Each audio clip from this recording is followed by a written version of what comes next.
Bueno, vamos a empezar a ver un poco hasta lo que lleguemos de procesamiento distribuido. Esta ya es la última unidad del programa y que vamos a ver, que vamos a tratar de introducirlos acá. Esto es un tema que lo empezamos a ver nosotros ahora, después los van a seguir estudiando ustedes el año que viene en las materias que siguen, que son comunicaciones y después en cuarto año en redes, ¿está? Acá comienza a plantearse el tema del procesamiento distribuido. ¿Qué significa esto? Hoy en día, la mayoría de las aplicaciones se ejecutan en forma distribuida, es decir, que vamos a ver que hay una parte de la aplicación que es el software cliente y otra parte que se va a ejecutar en una máquina servidor. Nosotros ya algo vimos cuando vimos la arquitectura cliente-servidor. Bueno, acá lo vamos a ver como en más detalle. Vamos a ver qué es el proceso cliente-servidor, que vamos a ver que hay un proceso que se ejecuta en una máquina, que va a ser el cliente, y vamos a ver que hay otro proceso que se ejecuta en otra máquina, que hace de servidor, que recibe peticiones. Vamos a ver diferentes formas de configurar las aplicaciones cliente-servidor. Vamos a ver que hay 4 formas, en función de dónde uno le da más poder o más inteligencia, si al cliente o al servidor. Vamos a ver la ventaja de una con respecto a otra. Vamos a ver lo que es el middleware. No sé si lo han escuchado esta palabrita. Vamos a ver por qué existe, ¿sí? O cuál es la función. Vamos a ver tipos o formas de implementar el middleware, que es el paso distribuido de mensajes, las llamadas procedimientos remotos, o RPC. Esto lo vimos, no sé si se acuerdan, cuando vimos Windows, vimos las LPC, Local Procedure Call. Estas son RPC, llamadas procedimientos remotos, que yo les dije, las vamos a ver más adelante. Bueno, ahora las vamos a ver. Y vamos a ver qué es un clúster y algunas características o diseños o arquitecturas de un clúster. Y hasta ahí vamos a llegar, ¿sí? Empecemos entonces por el proceso cliente-servidor. Esto nosotros ya vimos cuando estudiamos el tema de mensaje y cuando vimos la arquitectura cliente-servidor, vimos estos temas. Así que quizás se les venga a la mente. ¿Qué son los procesos clientes? ¿O qué son los clientes? En realidad los clientes son PC, son computadoras. Nosotros somos clientes, por ejemplo, ustedes son clientes, yo soy un cliente, que tenemos un sistema operativo que tiene una hermosa interfaz gráfica y relativamente simple. Es decir, ¿a qué se refiere simple? Que no nos consume tanto micro en la máquina. Eso es un cliente, una computadora, una PC con una interfaz gráfica, ¿sí? Los clientes o las máquinas se consideran componentes activos. ¿Qué significan componentes activos? ¿Qué les parece? ¿Quién inicia la comunicación? ¿El cliente o el servidor? ¿Quién inicia la comunicación? Cliente. Muy bien, perfecto, muy bien. El cliente inicia la comunicación, pero antes tiene que haberse levantado un servidor. Es decir, si un servidor yo no lo inicio, no ejecuto la aplicación del servidor para que se ponga en un estado que se llama de listen, de escucha, el cliente no le va a poder pedir nada. Es decir, si la panadería no está abierta y el cliente no puede ir a comprar pan, ¿estamos? Acá pasa lo mismo. Primero arranca el servidor y después los clientes le van a enviar peticiones o le van a pedir datos a través de mensajes, ¿se acuerdan? Le van a pedir algo al servidor. El servidor lo va a buscar en su base de datos o en su sistema de archivos y se lo va a entregar como una respuesta al cliente. Por otro lado están los servidores, que son máquinas ya mucho más potentes, que tienen un sistema operativo de red, que se llama, que recibe peticiones, que es lo que decíamos recién. ¿Por qué es más potente? Y porque va a recibir muchas peticiones de muchos clientes, cientos o miles de clientes. Entonces, los servidores ya son máquinas más potentes, que tienen mucho más hardware, tienen, por ejemplo, su sistema de archivos implementados en tecnología RAID, por ejemplo, puede ser el RAID 5, ¿está? No sé si les dije qué RAID o qué tecnología soportaba Windows. Bueno, ya que se me viene a la mente, soporta las 5 y las 6, ¿sí? La 1, que es el RAID de espejo, las 5 y las 6. Me parece que no se los dije la otra vez. Este servidor dice, bueno, obviamente que brinda servicios a los clientes, es decir, que yo pongo un servidor web para que le puedan conectarse y pedirle información al servidor web. Un servidor de correo para que le entregue los mails a los distintos clientes. Se considera un componente pasivo porque el servidor no empieza la comunicación, sino que dijimos recién que inicia la comunicación es el cliente, es decir, que el que pide algo es el cliente.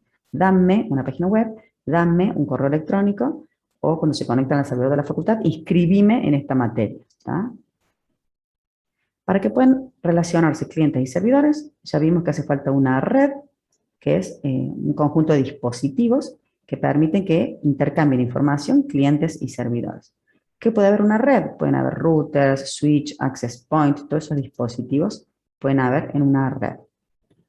Dentro de las redes, nosotros podemos tener, que es esta nube que está acá, una red de área local, eso significa Local Area Network, red de área local, es una red relativamente pequeña que está dentro de una empresa, ¿sí? O dentro de una casa. Nosotros en nuestra casa, si tenemos un módem que tiene conexión a internet y tenemos varias computadoras o varios teléfonos celulares o varios televisores smart, eso sería una LAN. En casa podemos tener una LAN, una red de área local. Después tenemos una WAN, que significa Wide Area Network, WIDE, se escribe W-I-D-E, red de área amplia. ¿Qué es una WAN? Es una red que permite interconectar clientes y servidores que están mucho más distantes. Nosotros, por ejemplo, estamos conectados a una WAN que nos la brinda el proveedor de servicio. Si el proveedor de servicio no hubiera instalado fibras ópticas y demás, no podríamos nosotros conectarnos a la red del proveedor de servicio para, por ejemplo, acceder al, no sé, servidor de la facultad, al servidor de Gmail que está en Estados Unidos o algo así, ¿sí? Y por último está, con una WAN yo puedo interconectar sucursales de empresas. Yo puedo tener una sucursal en Córdoba, otra sucursal en Buenos Aires, otra sucursal en Mendoza. Entonces, ¿cómo hago si quiero interconectar esas sucursales? No puedo tirar una fibra óptica por el costo de la ruta, sino que tengo que contratar los servicios de una empresa de telecomunicaciones que sí ya hizo el tendido de fibra por la ruta. ¿Tá? Eso es una WAN, una red de área amplia que me permite interconectar clientes y servidores que están en lugares más distantes. Y por último está Internet, que ¿qué es Internet? Es una red de redes. En casa nosotros tenemos una LAN, en la facultad hay varias LANs, en el banco hay una LAN. Si yo interconecto todas esas redes, formo lo que se llama Internet. Entonces Internet se la considera como una red, una red de redes. Choqué la lapicera con el auricular.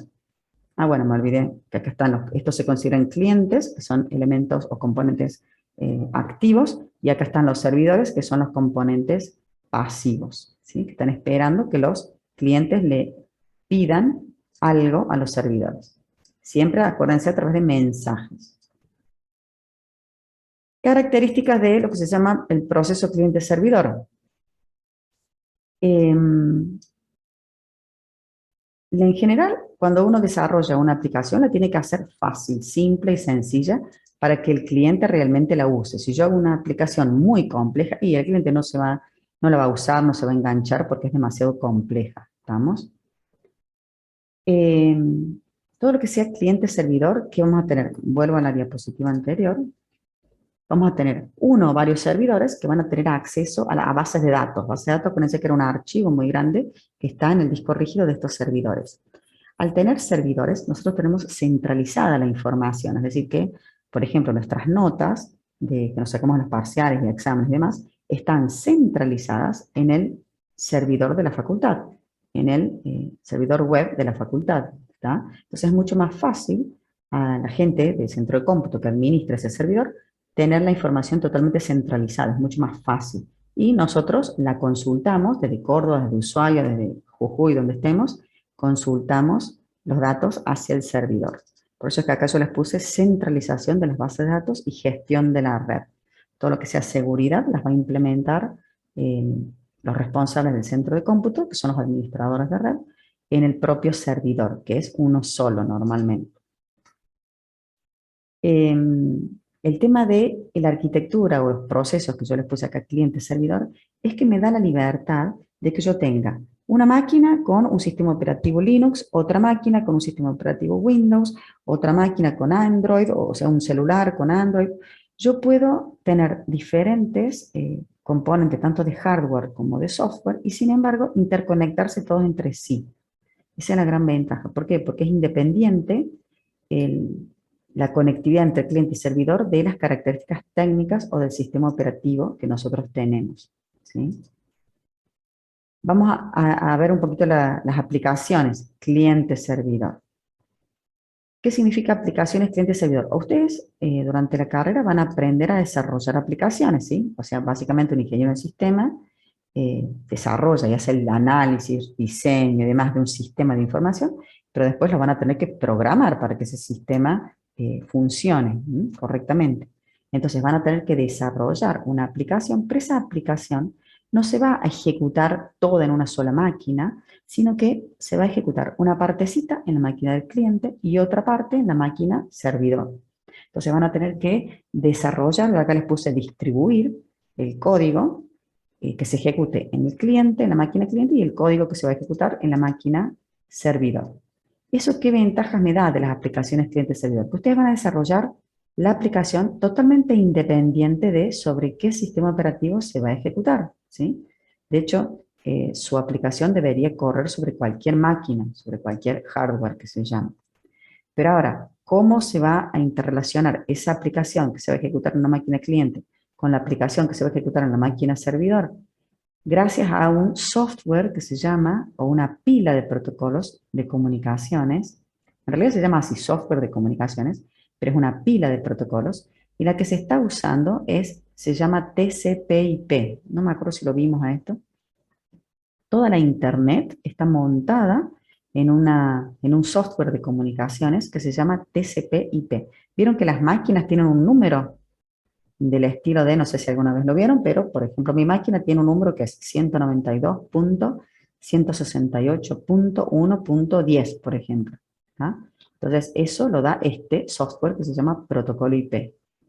Este software es común a todos los dispositivos que nosotros queremos comunicar. Ejemplo, cuando yo instalo Windows, automáticamente Windows tiene instalado todo este software de comunicaciones.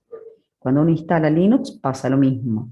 El Android pasa lo mismo. Es decir, que cuando uno compra un dispositivo hoy en día que ya viene con un sistema operativo, soporta este software de comunicaciones. Sería como el lenguaje universal para poder comunicar las máquinas clientes con las máquinas servidoras, ¿sí? Este sería el software de comunicaciones, que es totalmente independiente de la aplicación. Ya vamos a ver un gráfico. En el cliente, de nuevo, ya lo dijimos esto, en la máquina cliente se va a instalar una interfaz gráfica que se llama GUI, Graphical User Interface, una interfaz sencilla, ¿sí? Es decir, bueno, potente significa que vamos a ver de acuerdo a cómo yo haya desarrollado mi aplicación, puede ser muy potente o puede ser muy sencillo, ¿sí? Pero tiene que ser simple de manejar, a eso voy. Fíjense, acá hay un gráfico, tengo los niveles o componentes en la máquina cliente y los niveles o componentes en la máquina servidor. Yo les puse distintos colores como para que se den cuenta. ¿Qué significa servicios de presentación? Cuando uno hace una aplicación, vieron que hay que tener mucho cuidado con los colores que uno pone, con el tamaño de la letra, el tipo de letra. ¿Para qué? Y para que se enganche de alguna manera y le guste y le sea atractiva al cliente. Ustedes cuando venden una aplicación tienen que tener colores suaves, no le van a poner color rojo porque es como que lo altera al cliente y demás. Eso se llama servicios de presentación. ¿Cómo se va a visualizar la interfaz que ustedes tienen de la aplicación que acaban de desarrollar? Debajo tenemos la lógica de la aplicación. Este es el código que ustedes desarrollaron, ¿sí? La parte del código que se va a ejecutar en el cliente. Por eso yo acá les puse la lógica de la aplicación en el componente cliente sería. Acá vamos a tener la lógica de la aplicación en el componente servidor, ¿sí? O en el que se va a ejecutar la máquina servidora. ¿Es lo mismo? No, no es lo mismo. No es lo mismo porque este software tiene que hacer muchas más actividades distintas de las que se ejecuta un cliente. Software de comunicaciones. Acá está la pila de protocolos TCP/IP. Acá, ¿sí? Está, fíjense, debajo de la aplicación, corre por debajo. Debajo de este software de comunicación está el sistema operativo. A su vez, este sistema operativo es cliente. ¿Qué significa esto? Y no es lo mismo un sistema operativo que se ejecute en un servidor a un sistema operativo que se ejecute en un cliente. ¿Por qué? Y porque son distintos. ¿Vamos? No es lo mismo. Un sistema operativo que se ejecute en un servidor tiene que tener en cuenta muchas más características, ¿se acuerdan las cuotas de disco, perfiles de usuario? Todo eso hay que definirlo en un sistema operativo servidor. Y por último está el hardware. Acá abajo está el hardware. Estas serían como las capas o niveles de lo que se llama la arquitectura cliente-servidor. ¿Qué significa arquitectura cliente-servidor? que es toda una forma de estructurar los clientes, que suelen ser muchos, y los servidores, que suelen ser menos.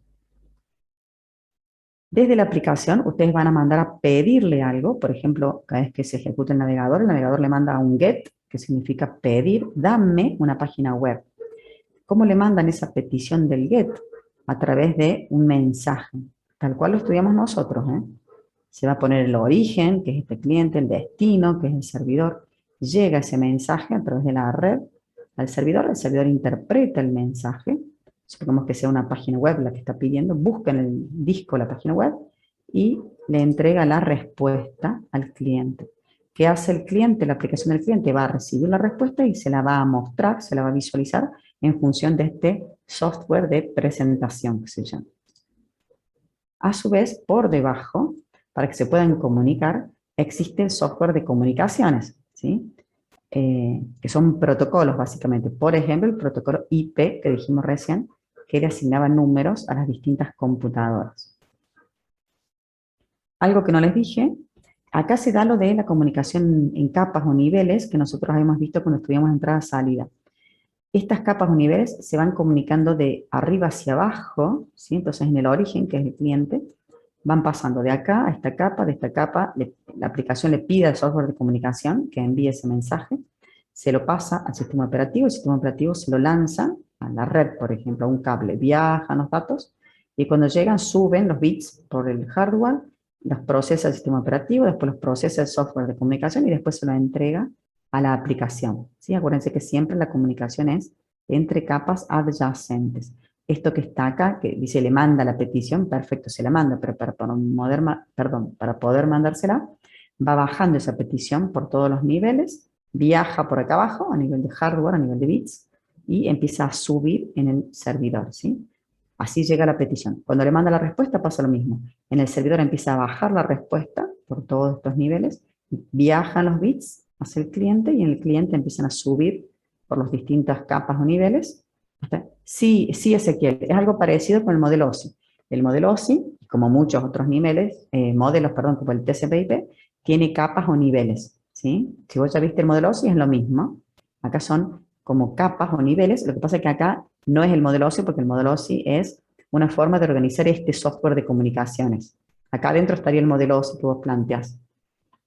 Esto que yo le estoy diciendo es cómo está organizado todo el software que está en mi máquina, ¿sí? Está la aplicación, está el software de comunicación, que podría ser TCP/IP, y está el sistema operativo, que puede ser Windows, Linux y demás. Pero sí, esta forma de comunicación es igual a la del modelo OSI. Si vos ya estudiaste el modelo OSI, es exactamente lo mismo. Básicamente es un modelo en capas. Todos los modelos en capas, nosotros también lo vimos, que el modelo de entrada-salida también tenía en capas, ¿se acuerdan? Proceso de usuario, el software independiente del dispositivo, de los controladores, eran como capas y se iban comunicando una con otra. Es exactamente lo mismo. Cuando uno programa o desarrolla, también hace la aplicación o desarrollo en 3 capas, por ejemplo. Cuando uno desarrolla una aplicación, por ejemplo, relacionada a una base de datos, ¿qué es una base de datos? Es un archivo con, por ejemplo, 1.500.000, 1,5 millones de registros. Registros, imagínense como si fueran renglones, ¿sí? Perdón, eso es una base de datos, un archivo muy grande que tiene muchos renglones, en este caso 1,5 millones. Ese servidor administra esa base de datos que está guardada en ese disco. ¿Qué pasa si un cliente le manda a hacer una petición, le hace una consulta a un servidor? Le dice, dame al servidor de la facultad todos los alumnos de sexo masculino inscritos en la carrera. ¿Qué pasa? El servidor le va a devolver, le va a decir, mira, esa respuesta son 150.000 registros. Dice el cliente, no me des 150.000. Decime ahora, y va como afinando la búsqueda o la consulta. Le dice, no, ahora decime todos los estudiantes de sexo masculino que estudian la carrera de Ingeniería en Sistema que ingresaron en el año 2019. Entonces, el servidor hace esa consulta a la base de datos, dice, bueno, ahora hay 1.000 registros posibles, hay 1.000 alumnos que ingresaron a la carrera de Ingeniería en Sistemas en el 2019. El cliente con esa información hace otra consulta. Bueno, le dice, dame los alumnos que se inscribieron en el curso 2K6 en el año 2019. Y ahí el servidor, bueno, acá puse un registro, podría darle, por ejemplo, 40 o 30 registros, ¿sí? ¿Qué significa esto? Se va achicando la consulta para que el servidor no le tenga que mandar el 150.000 registros. ¿Por qué? Porque esto es mucha información. Para no llenar de información la red, se va como acotando las consultas hasta que al último sí, el servidor le podría responder, por ejemplo, 40 registros, que serían los 40 alumnos que se inscribieron en el 2K6 en el año, o 20, porque si sexo masculino habíamos dicho, son menos alumnos todavía. Con esa información el cliente va a trabajar. Esas son las aplicaciones cliente-servidor. Hay una lógica que se ejecuta en la parte del cliente y hay otra lógica totalmente distinta que se ejecuta en el servidor, ¿sí? Conviene hacer esto, es decir, acotar las búsquedas para que por la red viajen la menor cantidad de registros posible. Es como si ustedes me dijeran, profe, ¿dice algún libro sobre sistemas operativos? Y yo le doy 800 libros. No, profe, pero yo quiero un libro de sistema operativo que se puede ejecutar en tal máquina. Entonces ahí ya le doy 3 libros, no le doy 20 libros. ¿Se entiende? O sea, esa es la idea de ir acotando las consultas. Bueno, hay distintas clases de aplicaciones, que esto lo van a tener que definir ustedes cuando desarrollen la aplicación, en función de a dónde nosotros ponemos más lógica, más trozo de código sería, más instrucciones, si en el cliente o en el servidor. Y hay 4 formas de organizarlas. Ahí vamos, a la primera, que se llama procesamiento basado en el host. ¿Qué significa esto? Si acá tenemos el cliente y acá tenemos el servidor, en el cliente, fíjense, no hay nada de lógica, es decir, que no hay aplicación, no hay lógica, no se procesan instrucciones de nuestra aplicación, sino que está todo en el servidor. ¿Qué sería el cliente? Como si fuera una terminal boba, ¿sí? Una terminal boba que solamente yo tengo un teclado y un monitor, no necesito procesar absolutamente nada de mi aplicación, es decir, que todo el peso de la ejecución de la aplicación va a estar dado en el servidor. Yo acá a ver qué dice. Así son los programas de bancos o cajeros de supermercado. Bueno, los programas de cajero de supermercado, sí, exacto, exacto. Sí, puede ser. Con COBOL, mira, vos conoces el COBOL. ¿Quién era? Nicolás. Ah, no, Ezequiel. Sí, en la Municipalidad de Córdoba también todas las aplicaciones están hechas en COBOL, ¿eh? Siguen en COBOL. Pero se puede distribuir también, no necesariamente. Se puede distribuir. En los supermercados es así porque no tenemos mucho procesamiento como dice, ¿cómo se llama? En la caja registradora, ¿sí? Exacto, muy bien. Y acá se los dividí en 4 como partes, que es la lógica de presentación, que es cómo se visualizan los datos, la lógica de la aplicación, que es lo que realmente ustedes, donde está lo importante de la aplicación, ¿sí? No sé, por decir algo, cálculo de sueldos o análisis de stock, o si yo tengo un sistema inmobiliario, o sea, esa sería la lógica de la aplicación. Después está la lógica de la base de datos, que ya se accede a los registros. Acá significa Sistema Gestor de Base de Datos. Eso significa SGBD, Sistema Gestor de Base de Datos. Es el software que administra los registros de la base de datos. Eso significa esto.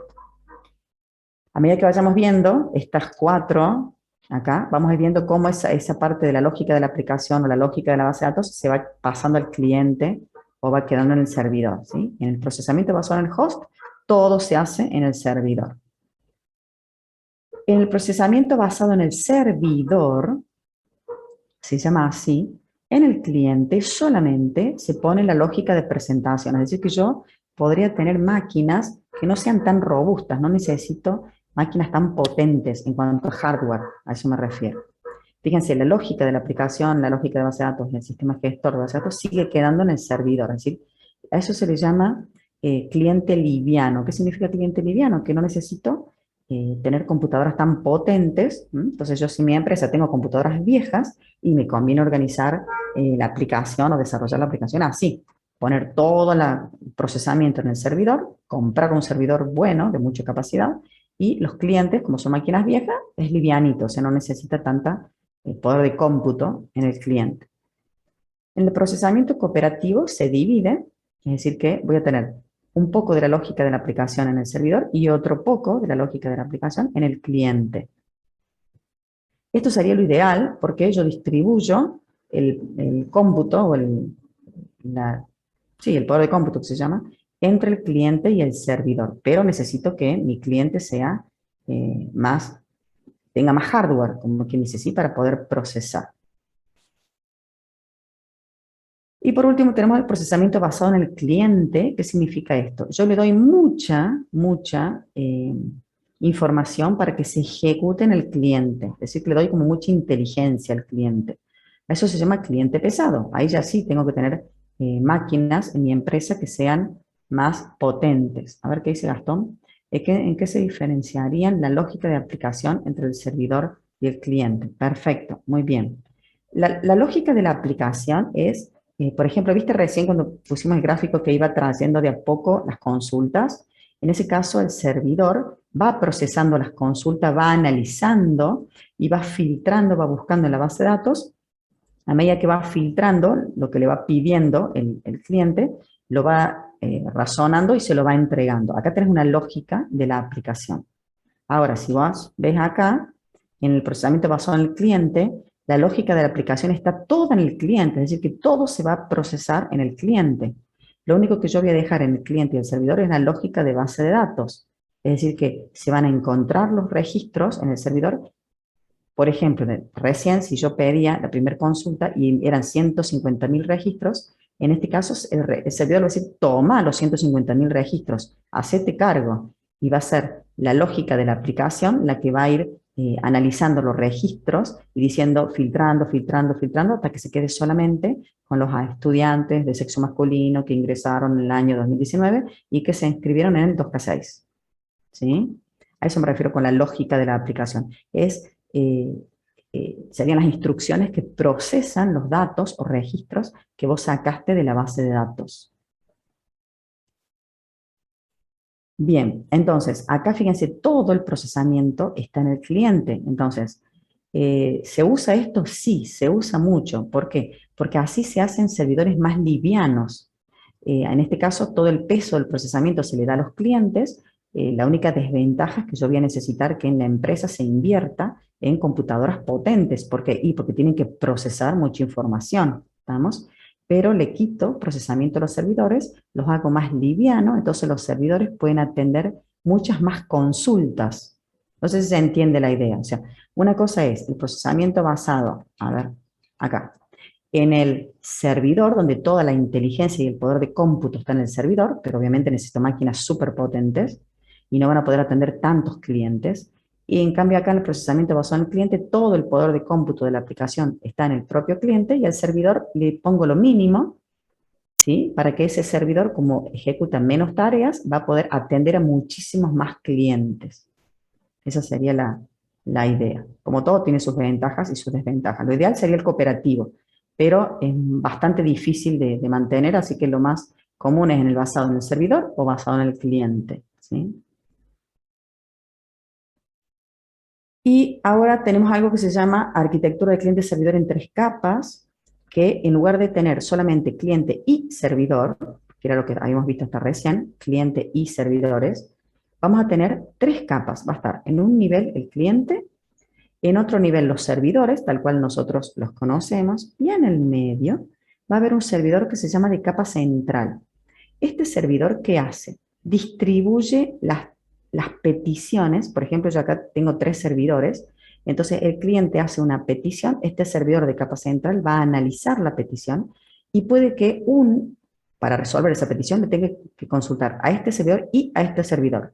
Una vez que les responden, arma la respuesta y se la entrega al cliente.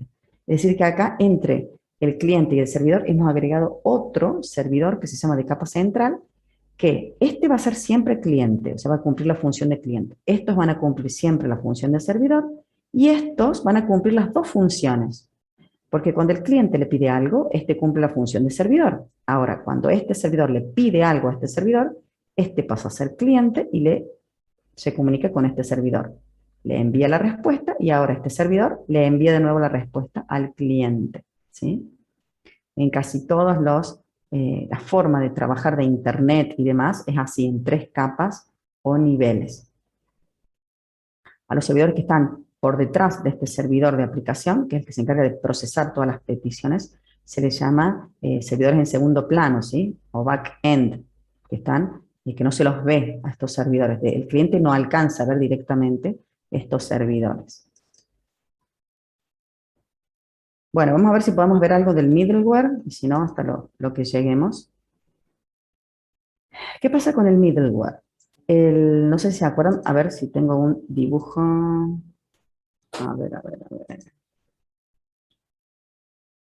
Hoy en día tenemos distintos sistemas operativos. ¿Cómo se podría comunicar? De hecho, ¿cómo se está comunicando hoy en día? La máquina de ustedes, por ejemplo, que tenga Windows, con un servidor de Gmail, supongamos que esté ejecutando en Linux, o el servidor de la facultad que esté ejecutando en Linux. Son sistemas operativos diferentes. Entonces, ¿cómo se comunican? A través de esto que se llama el middleware, ¿sí? Que me permite solucionar este tema de la interoperabilidad. ¿Qué significa esto? Cuando yo quiero conectar distintos hardware, distintos sistemas operativos, ¿sí? Entonces, para eso tuvieron que desarrollar esto que se llama el middleware. ¿Cuál es la idea o el objetivo de esta capita de software? Tratar de simplificarle a los clientes y decir, yo quiero leer ese archivo. Ahora, ¿cómo está guardada esa información o cómo es perdón, la instrucción específicamente para leer un archivo en ese servidor? No tiene que preocuparse la aplicación. La aplicación simplemente dice, por ejemplo, get, dame, G-E-T, ¿sí? De get, dar, pedir. Dame tal archivo. Ahora, ese archivo no es lo mismo que si está guardado en un sistema de base de datos, en una tecnología RAID, en un sistema operativo o en otro. Es decir, para eso es este middleware, ¿sí? Son APIs. Una API es una interfaz de programación de aplicaciones, que es esto que estamos diciendo, dame, un get, por ejemplo, eso sería una API, son funciones que me permiten acceder a determinados recursos de Internet o de una red, independientemente de cómo estén almacenados esos recursos. Ezequiel, ¿escribiste algo? Perdón. O sea, se podría decir que abstrae al cliente de cómo, exacto. Más que cómo o dónde está el servidor, cómo acceder a esos recursos, Ezequiel. Abstrae la forma de acceder a esos recursos, ¿sí? Independientemente de en qué servidor y cómo estén almacenadas, porque hay, por ejemplo, diferentes sistemas de base de datos. Entonces, independientemente de cómo estén almacenados esos registros, yo quiero leer ese registro. Alguien se va a tener que encargar de hacer alguna traducción o para darme ese dato que yo necesito o ese recurso que yo necesito. Acá está, son herramientas que brindan acceso uniforme a los recursos, ¿sí? Independientemente de la plataforma en la cual esté almacenado esos recursos. A mí no me interesa si está en un disco sólido, en un disco rígido, en una tecnología RAID 5, no me interesa, yo quiero ese archivo. Bueno, acá está. Básicamente son APIs. Yo digo, a lo mejor ustedes lo ven mejor como los APIs. Entonces, ¿para qué les va a facilitar a ustedes y a nosotros, que somos ingenieros en sistema? Que nosotros vamos a usar el mismo método o la misma forma para acceder a los datos, independientemente de dónde estén y cómo estén grabados esos datos. ¿Está? La forma de implementar ese middleware es a través de lo que se llama paso de mensajes, que nosotros ya algo vimos de los mensajes, y algo que se llama esto, RPC, llamadas a procedimiento remoto, Remote Procedure Call. ¿Sí? Esas son las dos formas de implementar lo que se llama el middleware. Acá eso les quería mostrar dónde está grabado, dónde está representado el middleware, es acá. Vieron que recién pusimos en el cliente servicio de presentación, lógica de la aplicación, software, sistema operativo cliente y hardware. Ahora le agregamos esto, ¿sí? Está entre la aplicación y el software de comunicación. Acá está el middleware, ¿sí? Que lo vamos a tener que tener en el cliente y obviamente en el servidor. ¿Por qué? Porque esa es la forma en la cual se va a interaccionar o comunicar. Acuérdense que yo les pongo acá las flechas, ¿sí? Es como si hablara esto inglés y esto francés. Entonces, esta parte de inglés se entiende con esta otra parte que habla inglés. Esta parte que habla en francés se entiende con esta parte que habla francés. Sin embargo, la comunicación siempre va por las capas de arriba hacia abajo en el origen y de abajo para arriba en el destino, ¿sí? Esto que yo les pongo acá no es real, esta comunicación es indirecta, sería así. Es así y así. ¿Qué vamos a tener? Vamos a tener Lo que se llama el paso distribuido de mensajes, esto ya lo hemos visto. El cliente le manda una petición a través de un mensaje, dame algo a un servidor de archivos, dame ese archivo. El servidor lo busca en su disco rígido, a ese archivo, y le envía una respuesta, ¿sí? Esto, si ustedes se acuerdan, para manejar mensajes habían dos operaciones, o se llaman primitivas también, que eran send y receive. Send, nosotros lo tenemos que decir a quién queríamos enviar ese mensaje y qué mensaje queríamos enviar, ¿sí? Sería este sobre. Y el receive, que es el servidor de archivos, tiene que definir de quién va a ser el origen, el que me va a mandar el mensaje, y yo defino un buffer o una zona de memoria RAM donde almacenar ese mensaje que va a llegar al servidor, ¿sí? El cliente va a hacer lo mismo, va a tener un receive desde el servidor, ¿estamos? Va a tener que este mensaje que entra almacenarse en una zona de memoria que se llama un buffer. En realidad hay dos buffers, un buffer de salida para enviar datos y un buffer de entrada para recibir datos. Tanto el cliente como el servidor van a manejar dos buffers. ¿Cómo se envían esos mensajes? Hay un componente del software que cuando nosotros decimos enviar un mensaje, arma el mensaje, pone origen, pone destino, o sea, pone la identificación de la máquina nuestra, la identificación de la máquina donde yo quiero que llegue ese mensaje, y ese mensaje se le pasa a ese software de comunicación, a este, ¿sí? Yo armo el mensaje y se lo paso al software de comunicación. Acá estaría TCP/IP. Dice, ¿el buffer es el mismo para todos los clientes? No. Muy buena pregunta, Gastón. Si el servidor, acá hay un solo cliente, pero normalmente tenemos 100 clientes y un solo servidor. Este servidor va a tener un buffer, mejor dicho, dos buffers distintos para cada uno de los clientes. Con este cliente va a tener dos buffers, con otro cliente otros dos buffers, con otro cliente otros dos buffers, porque son comunicaciones independientes. Acuérdate que por cada petición el servidor crea un hilo de comunicación distinto. Tiene que reservar un trozo de memoria RAM para esa comunicación, ¿sí? No puede meter todas las peticiones en una misma bolsa, como quien dice, o en una misma zona de RAM. Tienen que ser distintas. Muy buena pregunta. Para los que sepan algo, se crea un socket distinto para cada comunicación con el cliente, ¿sí? Una vez que se pasa a ese software TCP/IP, sale, este software se encarga, también tiene niveles y capas, este software, esto lo van a ver más adelante, se lo entrega al medio de transmisión, es decir, sale de la computadora de ustedes, puede viajar por un cable, coaxil, por una fibra óptica, por el aire, si yo tengo una conexión por aire, ¿sí? O estoy desde una notebook. En el destino, entra por abajo, es decir, que entra por el hardware, los bits, y va subiendo por los distintos niveles, ¿estamos? Hasta que ese software de comunicación se lo va a pasar a este middleware, a esa parte de mensajes, que va a procesar ese mensaje. ¿Qué hace el sistema operativo? Se fija porque ese mensaje va a venir a su número de puerto, que se llama, que sería como un número de proceso. Entonces, el sistema operativo se fija el número de proceso y dice, ah, lo tengo que guardar en este buffer, ¿sí? En el que se reservó para ese proceso. Bueno, me parece que aquí vamos a quedar, porque si no, vamos a terminar aquí nomás, pues ya son más de las 6, no quiero entretenerlos más. Vamos a hacer así.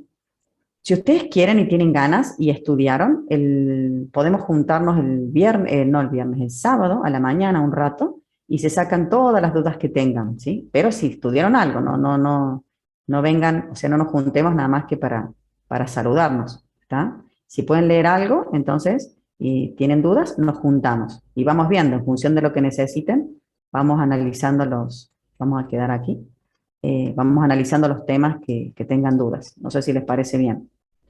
O lo definen y me lo mandan por mensaje a mi WhatsApp. Yo ahora me voy a comunicar con Mauro, ¿sí? Y después me avisan. A ver qué dice Ezequiel. Sí, Profe, eso le iba ¿listo? a decir, profe, ahora lo dejamos en el grupo y si quedamos a unos chicos para eso de repaso, yo le aviso.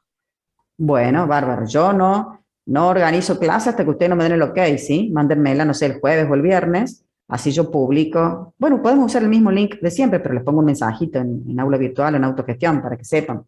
¿Tá? A pesar de que ustedes, yo sé que se van a comunicar entre ustedes, pero A ver qué dice Ezequiel, profe, y estos temas que quedaron, ¿entran para el parcial? Mira, teóricamente Ezequiel en los finales se toma programa completo, pero casi que no se toman estos temas porque muy pocos cursos terminan viéndolos. Nosotros al parcial vamos a tomar hasta esta diapositiva nada más, ¿sí? Hasta el parcial se va a tomar esta diapositiva, nada más. Parcial, recuperatorio, lo que haga falta, siempre hasta esta diapositiva. Coloquio también, ¿no, profe? Sí, sí, sí, parcial, coloquio, sí, sí, hasta acá nomás.